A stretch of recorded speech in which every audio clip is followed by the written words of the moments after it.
If you're unsure about whether you're pricing your products correctly, whether you're covering your costs, whether you're charging too much or too little, then a product pricing calculator is exactly what you need. It's designed specifically for product-based businesses who want to price confidently and maximize profitability. In today's walkthrough, I'll show you exactly how the pricing calculator works, how you can use it to structure your pricing, how you can cover your costs, and make a healthy profit. Hi, I'm Raminder, and I'm a financial modeler with more than 15 years of experience working with clients ranging from startups to side hustle businesses, right up to large established companies to help them get clarity and structure with smart strategic spreadsheets. I've also had my own business for over a decade, so I completely understand how you feel when it comes to setting prices. Before I begin, a huge thank you to you if you've already purchased my product pricing calculator. It really does mean a lot.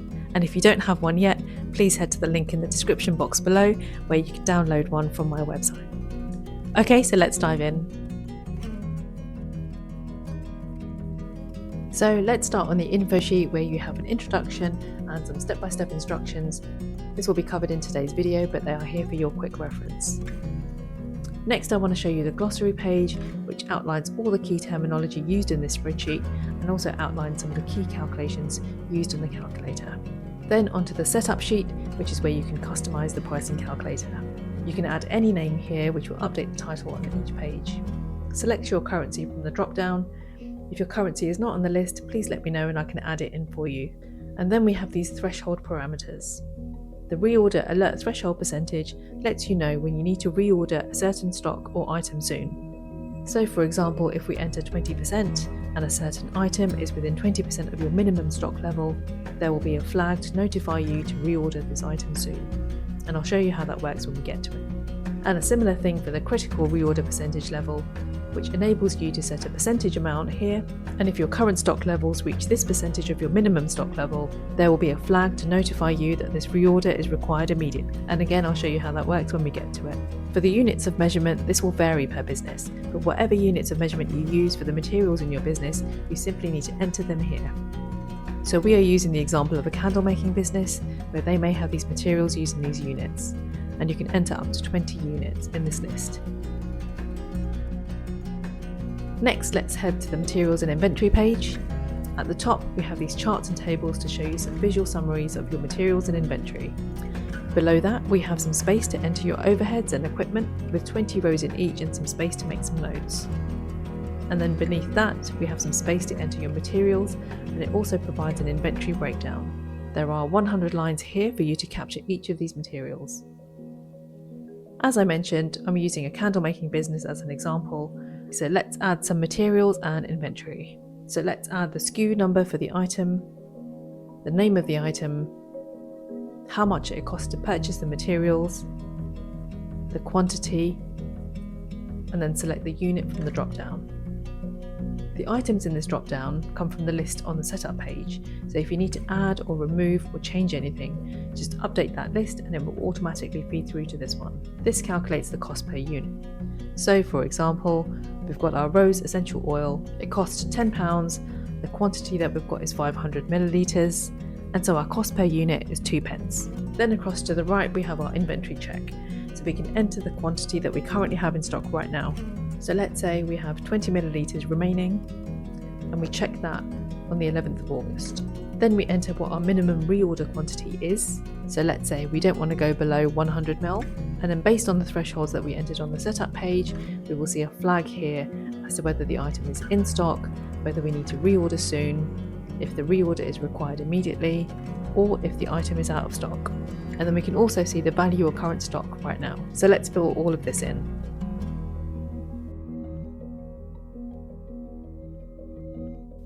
And next we scroll up to the overheads and equipment sections above. Overheads are the ongoing costs of running your business that aren't tied to one specific product. This includes, for example, your workspace rental, your utilities, insurances, accounting fees, or even marketing and advertising. We simply need to add the cost per month for each of your overheads, and then add the average units produced per month, which will then calculate out to give us our cost per unit. And then we have our equipment. which is where we need to factor in the cost of the equipment and the maximum usage, which is a very simplified way of accounting for the amortization of the equipment. So for example, we have our melters, which cost us £27. We have a max usage of 500 candles before we need to get a new melter. You'll need to use an approximation here from your own experience and from your own industry. So even if you just start out with an educated guess to begin with, you can refine this as you get more experienced. Both of these sections allow us to factor the costs of our overheads and equipment into our pricing. And now if we scroll up to the charts and tables, you'll see that they've all been updated based on everything that we've entered below. So starting out with the summary, the date will always be today's date. Then we have a key breakdown of inventory, equipment and overheads. We also have the days of our inventory check, so we can see in this example our earliest stock check was 85 days ago and the latest one was 11 days ago. Then we have our stock highlights, where we can see the top 10 items in each of these categories. For items that are out of stock, those that need reordering immediately, or for those that need to be reordered soon, the top 10 is ordered in terms of priority, with those closest to the limit appearing first. These are all based on the thresholds that we entered earlier. Items that are in stock are ordered by those comfortably within a healthy range prioritised at the top. Then below that we have some more charts and breakdowns. This one gives an overview of the overall stock status, showing the number of items in each of these categories. Then we have some charts to show cost per unit in descending order, so we can see the most expensive stock item. We have inventory value, so we can see which of our items have the most stock value, and then our cost per unit for both overheads and equipment. Again, we can see the most costly expenses here. And then we can go onto our pricing analysis sheet and we can start reviewing our pricing for our products. This page enables us to analyse our pricing and our profits for a particular product. So let me just zoom out and I'll show you what's going on this page. At the bottom we have tables where we can enter specific information about the costs involved in producing a particular product. For example, we have materials, labour, overhead and equipment, and any other costs that you need to include. And then at the top left, we have some space for some key inputs like the name of the product, any discounts and taxes, and then some breakdown charts and summaries. So let's zoom back in and let's have a look at our pricing. So first things first, let's add our product name. So let's say we want to create a lavender scented candle. If you have a SKU for your product, enter it here. Then we have the option of a shipping cost, which we can include or exclude as part of our costs based on whether we are offering free shipping. If you have any discounts that you'd like to offer, for example a seasonal discount or an early bird offer, just add those into here.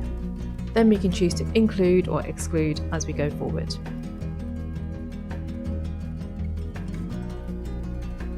And then we have our taxes, which can go into here, and again we can choose whether we want to include or exclude as part of our analysis.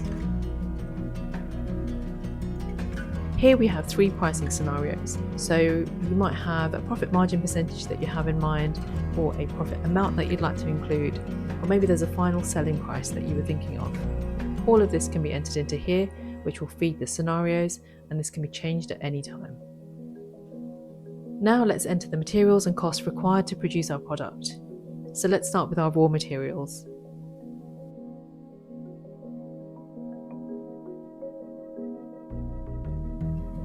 Then we also need to factor in our labour costs, so we need an hourly rate and the time it takes to perform that particular task.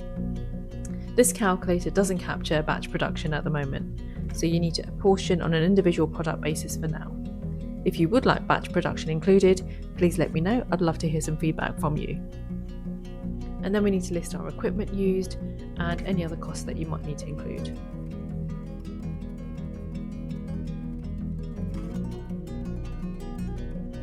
Then all of this is summarised into this summary right here. So we have all of our materials, our labour costs, overhead and equipment, and any other costs listed here. We also have the option of including our shipping charges, which feed through to this section here. The charts below show the journey from our total cost to our final sales price, and this is a breakdown of our costs. We can see that our total cost base in this example is £18.35. This is our break-even point, and we need to ensure that our pricing covers this in the very least. We can select our pricing scenario from here, but our cost base will not change. So I'll just keep this at profit margin percentage for now. As we entered that we wanted a 20% profit margin, this means that we will need a sales price of £22.94 to make that 20% profit. If we want to change our 20% to 30% profit, we will need to price our candle at £26.22. This is all before taxes and discounts. So next we take into account our discounts. These are pulled through from here. So we have our seasonal offer and our early bird offer.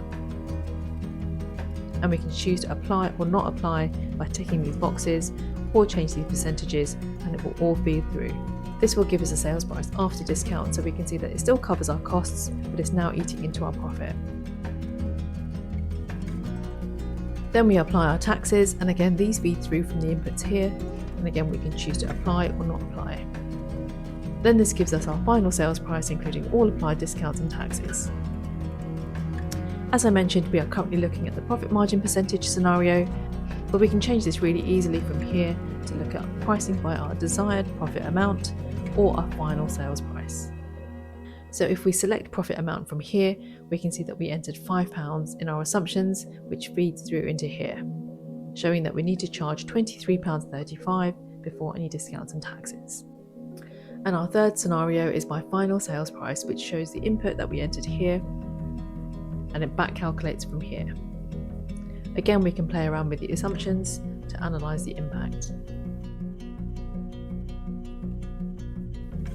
And if we scroll to the right, we can see all the scenarios next to each other, so we can compare and contrast each option. The cost base will not change for each scenario, but everything from the profit line down will be based on the assumptions that we entered in the input section. So we can see our profit margin percentage, our profit amount, and the final sales price. You can continue to change the assumptions and they will flow through to here, which is a great way of getting an overview of all the different scenarios. This is the first step in pricing. I have another video where I go through other essential factors to consider when it comes to pricing. It's very important to know your numbers, but it's also important to think about what your competitors are offering, where you're positioning yourself in the market. For example, are you a premium option or a budget option? I will add the link to that video in the description below. Okay, so now we know how to set our prices, cover our costs, and build in a healthy margin. I want to give you 3 quick tips to help you build this into your business strategy. I do have another video where I go into this in a bit more detail, and I'll link to that at the end of this one. Before you can price confidently, you need to have a full understanding of all the costs that it takes to make your products. This includes not only materials and production, but also packaging and labels and shipping, and even your time. Once you know your total cost per unit, you can add on a realistic margin. Pricing without accounting for all these costs can lead to undercharging and lower profits, even if your sales are strong. Your price communicates more than just a number. It sends a strong message about your brand and the value of your products. Customers don't always buy the item itself. They buy the experience, the quality, and the trust that comes with it. Take time to understand what your target audience values the most and see how that reflects in your pricing. Sometimes increasing your pricing and charging a little more can signal higher quality, whereas if you price low, it can unintentionally suggest lower quality. Pricing shouldn't be a set and forget part of your strategy. Test different price points, track key metrics, and adjust as you need. Your brand is evolving, your customers are evolving, and your price needs to reflect that. I hope you found this walkthrough helpful. Thank you again if you've purchased my product pricing calculator already. And again, if you want to get hold of one, the link is in the description box below, where you can download directly from my website. I release similar content every single week, so I'd love for you to like and subscribe and join me next week, where I'll have more strategies and tools and tips to help your business succeed. Thanks so much for watching, and I'll see you on the next one.